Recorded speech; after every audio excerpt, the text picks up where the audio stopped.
YouTube. This is your boy Place _ Dude. Welcome back to my YouTube channel. If you go better, please make sure you like, comment, share, and subscribe to my YouTube channel for more and more content. So, right now, Patiri guys, I decided to shanyira legend redu Oliver Dr. Mutugudzi. This is Dr. Oliver Mutugudzi. I know, and performance they are live. But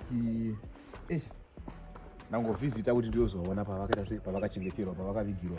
So asida kunyatamisa time yenyu ndirakukurazai pakachengeterwa Dr. Oliver Mutugudzi. Tanyaso travel all the way from Harare kuya kuno kuMaundaron kusha kwavo kwavanoita se kwavaigara. So tikupe tour yepagwa pavo. Unfortunately hatina kwatakwanisa kuona maruva. Dera kuti inonzi paying tribute ndizvo. So panapa ndo pakavigirwa Dr. Oliver Mutugudzi kana tendere toni. As you can see, there's some nice fresh flowers. Yeah.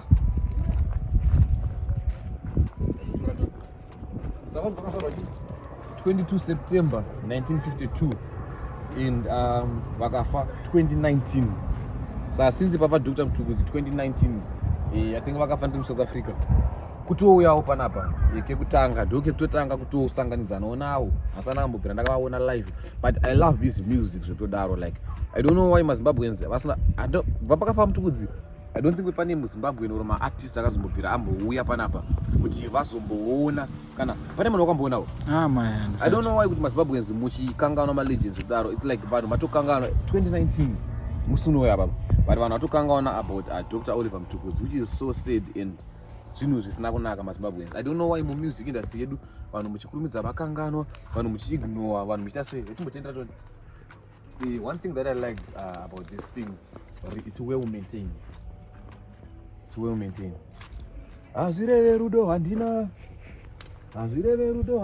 mwanangu kana. This was a legend, and it looks like Paneka nice chair to chill, and it's sponsored by Etosha Gardens, your cement of choice. So guys, as you can see, Tripanapa Paneka nice table and chair kekugara. Doma garden chairs, garden tables. Which is a very nice thing. You can have your dinner, you show now your Dr. Oliver Mutugudzi Makagara Panapa. You can come as a family and you can chill. This place is located alongside in Madziva and Chaumont Uno Madziva.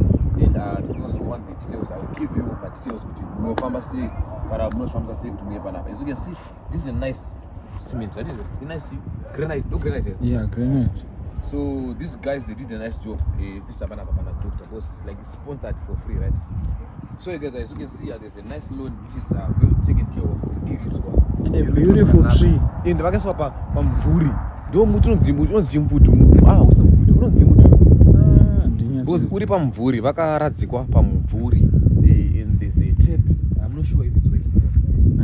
It's working, but there's no need. You're gonna say, but yeah, this is his yard.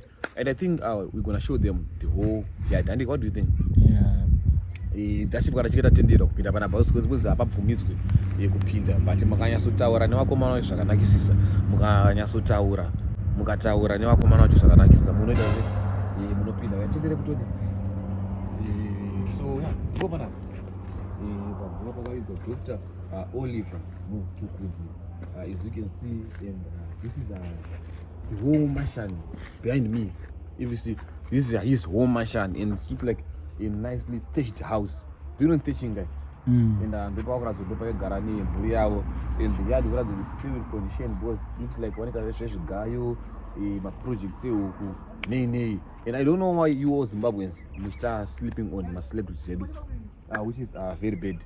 So yeah, the first get that when our legend, Dr. Oliver Mutugudzi. And if you guys are meaning I will go beyond borders everywhere. Kungave kupi kune zvese zviriko zviri kutrenda.